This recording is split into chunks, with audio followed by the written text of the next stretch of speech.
From hurling TVs out of windows to wild nights partying hard, these are Ozzy Osbourne's craziest moments.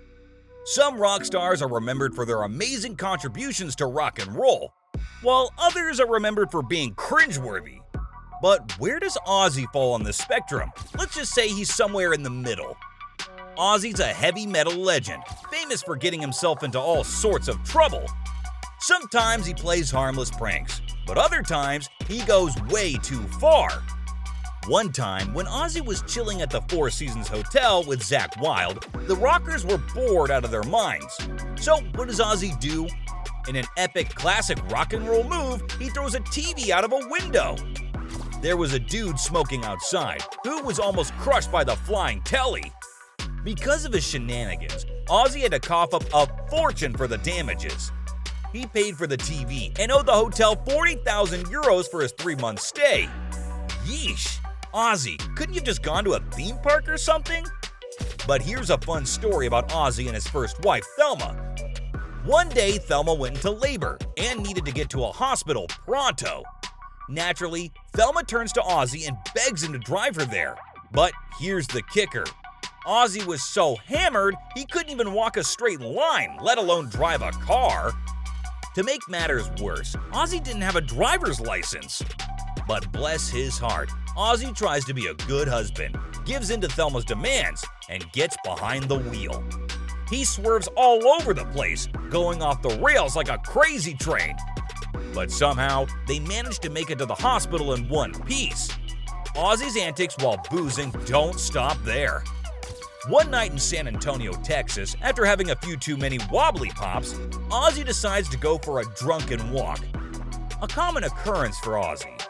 And Sharon, being the smart cookie that she is, tries to prevent him from doing it and hides all his clothes. But did that stop the Prince of Darkness? Not a chance. So here's Ozzy, stark naked, stumbling around, and he gets a bright idea. He puts one of Sharon's dresses on and goes for a stroll. Ozzy's feeling good until nature calls. And what does he do? He finds a statue and lets it rip. But there was only one problem.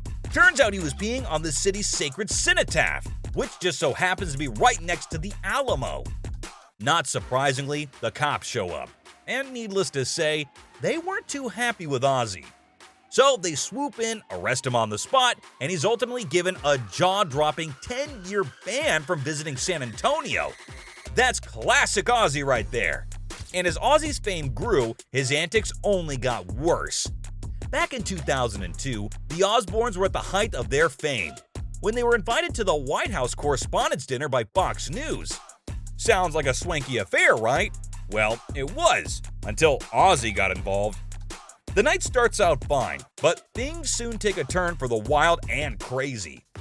Ozzy has a few too many drinks, feels pretty loose, and in no time, he's jumping around on his table yelling like a madman and causing chaos.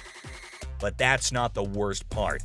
At some point during the night, he actually pushes George W. Bush. Can you imagine the look on the president's face?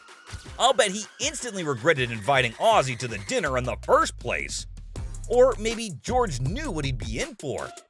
To top it all off, Bush made a joke during his dinner speech saying, "Ozzy, Mom loves your stuff." I don't know about you, but I can't imagine Barbara Bush headbanging to Iron Man. But hey, who knows? Maybe she's a closet metalhead. All in all, the media described the meeting as unlikely, and I think that's putting it mildly. Who would have thought one of the wildest rock stars in history would end up rubbing shoulders with the President of the United States? Only in America, folks. Only in America. Since we're on the topic of unlikely meetings, did you know that back in the day, Ozzy was a member of the Church of England? I'm not kidding, true story. Every so often, the vicar would come by for a visit, and one day, Thelma baked a cake for the vicar. Little did she know, Ozzy spiked it with Afghan hash. When Ozzy came back from the pub and found out what happened, he was so shocked his eyeballs nearly popped out of his head. I mean, can you blame him? But the story doesn't end there. As the vicar feels the effects of the hash, he passes out cold, and Ozzy and Thelma had to carry him to the car and drive him home. Talk about an awkward situation. Can you imagine trying to explain that to the locals at Sunday Mass? Thankfully, the vicar couldn't remember a thing about that day. I guess that's one way to get out of an uncomfortable situation. Just spike someone's cake with drugs and hope they forget about it. Yet another example of classic Ozzy. But Ozzy's crazy antics didn't just start when he was famous. Now, you might think that Ozzy's previous jobs would include things like rock star, reality TV star, or maybe even bat fighter, which we'll get to in a minute. But nope, before Ozzy was famous, he had some pretty interesting jobs. For example, did you know that he once worked as a car horn tester? Yep, Ozzy spent hours honking horns to make sure they were up to snuff. But that's not all. Believe it or not, he also worked as a plumber, but the craziest job he had was working at a slaughterhouse in Digbeth, a suburb of Birmingham, England. There, Ozzy was tasked with slicing open carcasses and removing the gunk. Yikes! But that wasn't enough for Ozzy. He wanted to move up the ranks, and so he became a cow killer. Yep, you heard that right. He was involved in what he described as man-on-cow death matches. Sick! Sounds like something out of a horror movie. But it wasn't just Ozzy's jobs that have made this list. In fact, he once made headlines before the fame for something completely unexpected: burglary. His history of getting into trouble actually starts way before his fame. In fact, he was once arrested and convicted of burglary. As the story goes, Ozzy stole a TV, some baby clothes, and a few t-shirts. But here's the kicker. The TV fell on him during his escape, and he had to ditch it and run. Talk about a failed heist. After serving 6 weeks in Winston Green Prison, he admitted that he was useless at burglary. Well, no kidding, Ozzy. You couldn't even steal a TV without it falling on you. It's a good thing he found his true calling in music, because he certainly wasn't cut out for a life of crime, but that doesn't compare to his most insane story. Back in 1982, while Ozzy was performing on stage, a fan threw something at him.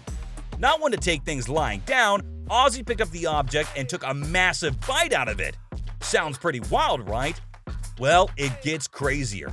Ozzy thought the object was a toy bat, but as soon as he took a bite, he realized it was a real dead bat. Yuck! If that wasn't disgusting enough, later in his memoirs, Ozzy wrote that the bat gave him the worst aftertaste you could ever imagine.